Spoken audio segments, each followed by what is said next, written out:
Amis téléspectateurs, c'est avec plaisir que je vous retrouve pour entamer cette nouvelle étude pour la semaine qui va bientôt commencer.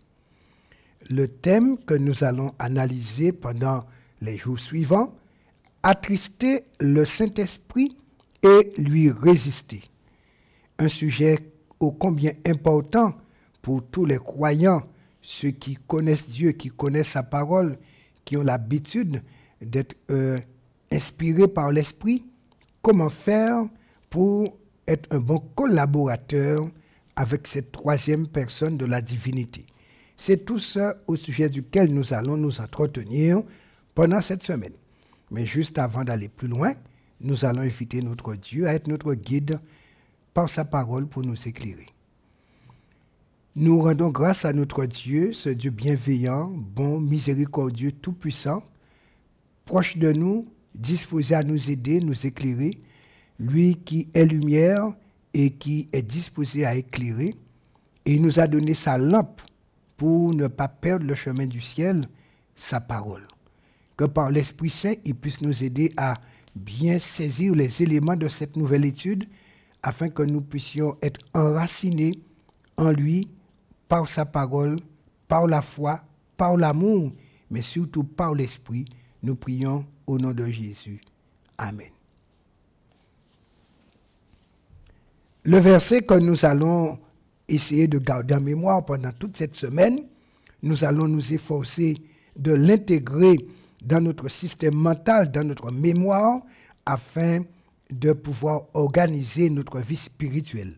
L'apôtre Saint Paul disait dans Éphésiens 4, verset 30, « N'attristez pas le Saint-Esprit de Dieu, par lequel vous avez été scellés pour le jour de la rédemption. » Au travers de ce verset, nous comprenons que Dieu a un projet de rédemption qui n'est pas encore finalisé pour nous. À la croix du Calvaire, Jésus a fait une partie, c'était la partie expiation, mais dans la rédemption, il n'y a pas qu'expiation, il y a également régénération.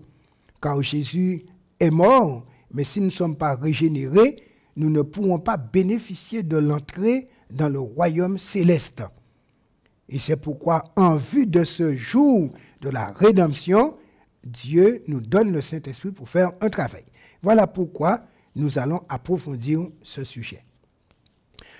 Le Saint-Esprit a cette capacité unique à amener les pécheurs à prendre conscience de leur véritable état de péché. Jésus est mort, mais c'est le Saint-Esprit qui nous aide en regardant la croix à comprendre qu'est-ce qui s'est passé pour que nous puissions avoir un état d'esprit, une disposition de cœur et aussi un fonctionnement. Il éveille également en nous le désir d'accepter Jésus et son pardon de nos péchés. Puisque Jésus est mort, il a offert le pardon, mais nous pouvons rester insensibles à cela, comme beaucoup d'ailleurs le reste. Le Saint-Esprit possède une puissance inégalée pour nous rendre vainqueurs et nous permettre de refléter le beau caractère de Jésus. On comprend que la croix a sa place, mais après la croix, maintenant, il faut un agent puissant pour pouvoir faire entrer au bénéfice de la croix. Et c'est là que le Saint-Esprit intervient pour nous permettre de prendre conscience du péché qui est dans notre vie, de ses conséquences, pour que nous ayons le désir de nous en séparer et qu'ainsi on puisse remplacer de là-haut, le Père Céleste puisse remplacer un autre caractère, celui de Jésus, qui va se substituer au nôtre, rendu défectueux par la présence du péché. En même temps, de faibles pécheurs peuvent tout de même résister à ce puissant Saint-Esprit. Il ne s'impose pas à nous. Chose étonnante, le Saint-Esprit, il est tout puissant comme Dieu. Mais nous pouvons nous opposer à lui parce que dans le fonctionnement divin, Dieu n'impose jamais rien. Il invite, il propose, mais c'est lorsqu'il y a réponse positive, il y a échange et partenariat. Et là, la puissance divine se trouve agissant en nous et nous pouvons être transformés.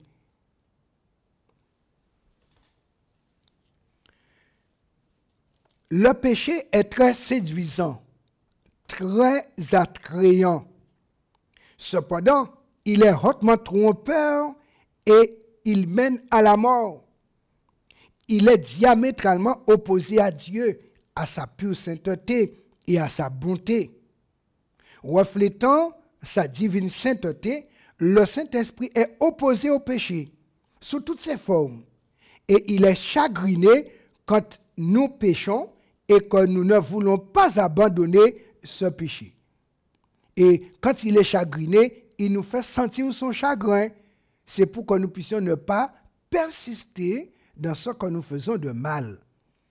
Aussi puissant que soit le Saint-Esprit, son impact bénéfique peut être éteint et nous pouvons lui résister quand nous persistons dans notre vie de péché. Les évangiles nous disent même qu'il y a un péché qui ne peut être pardonné. Il s'agit du blasphème contre le Saint-Esprit et Jésus en a parlé dans Matthieu chapitre 12, versets 31 et 32. Et là, c'est l'extrême limite à ne jamais approcher, à ne jamais dépasser, parce que c'est dangereux. Cette semaine, nous étudierons différents aspects bibliques sur le fait de chagriner le Saint-Esprit, de l'éteindre et de lui résister. Et nous étudierons aussi ce qu'est le péché qui ne sera pas pardonné. Le Saint-Esprit, troisième personne de la divinité, est chargé de mettre l'humain en contact avec le divin, de recevoir le divin, de bénéficier de la transformation de la part du divin.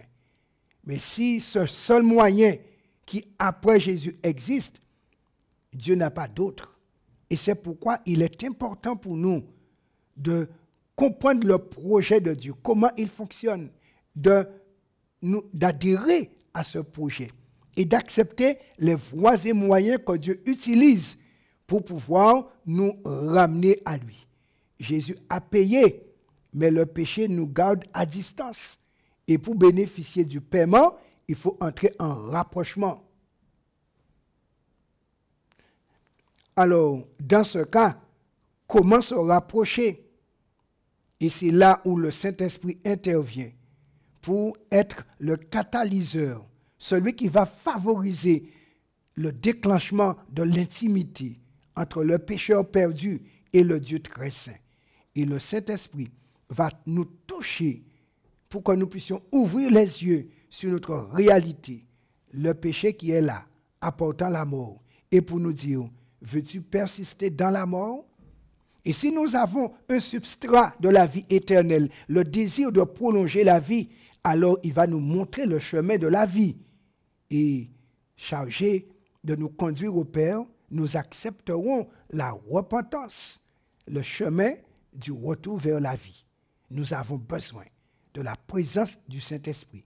Nous avons besoin de nous soumettre à lui, de collaborer avec lui pour bénéficier pleinement de tout le secours divin. Nous allons prier pour que le Seigneur nous aide à coopérer avec le Saint-Esprit de la bonne manière.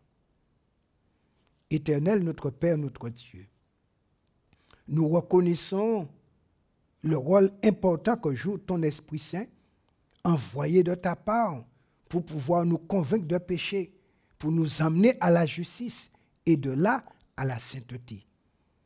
Nous avons besoin de le connaître dans ses modes d'approche, ses moyens d'action, pour que nous puissions ne pas faire la sourde oreille lorsqu'il nous invite à aller dans la direction de la justice, du bien, de la vérité, de la sainteté. Donne-nous suffisamment d'humilité pour nous soumettre à lui, comme Jésus l'a fait, pour que nous puissions triompher comme il a aidé Jésus à triompher. Bénis chaque auditeur et téléspectateur. Donne-nous la capacité d'être disciples de l'Éternel, disciples du Saint-Esprit, frères de Jésus. Nous prions en son nom et pour ta gloire. Amen.